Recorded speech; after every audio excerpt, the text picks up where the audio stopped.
Good morning. This case is about civil suit, civil procedure. Those who are aspiring to become judges and also wanted to be a master in civil cases, the judgment would help, but at the same time, the efforts of the judge in delivering the judgment is highly appreciable. This is AR 2025 Madras 195. AR 2025 Madras 195. Gunaseelan and another versus or Perumal and others.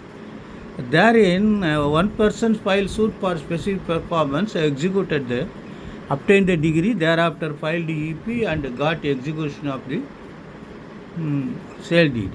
Thereafter, in between, another person filed money suit against the same defendant on promissory note, and he attached the property and he attempted to execute the degree. But at the time of execution of the degree, there was a third party obstruction stating that I obtained, I had a sale deed and title of the property in pursuance of the court order.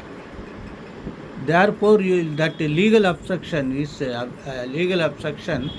was worked out before the EP court under Section 97, Order 21, Rule 97, directed to remove the obstruction, but that was challenged before High Court. The High Court has categorically held some legal point to be understood in the judgment. Number one, they say involuntarily transfer, lispendece, and fraudulent sale. These three words have been deeply discussed along with several multiple judgments, including several Supreme Court judgments on the subject, holding that lispendence, doctrine of lispendence is not applicable to involuntary sale. Here, because involuntary sale, the sale was effected through the court process.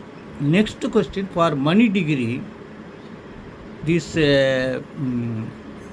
lispendence is not applicable.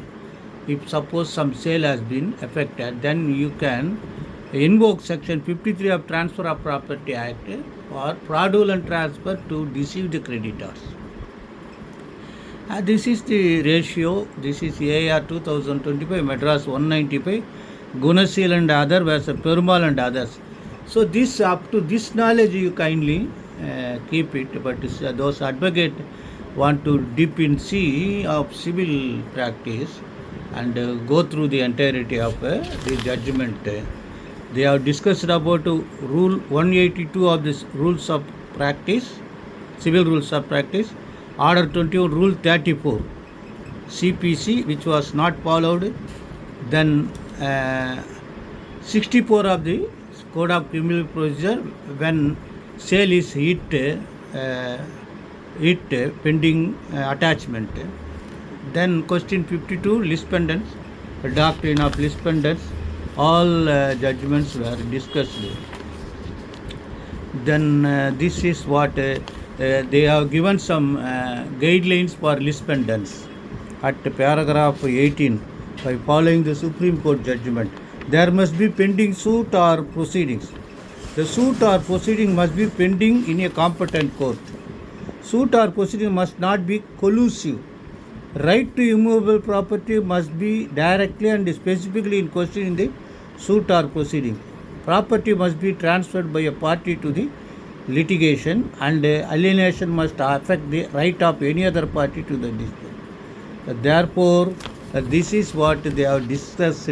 Kindly go through once, twice, thrice and make yourself at home with these civil procedures. Best wishes.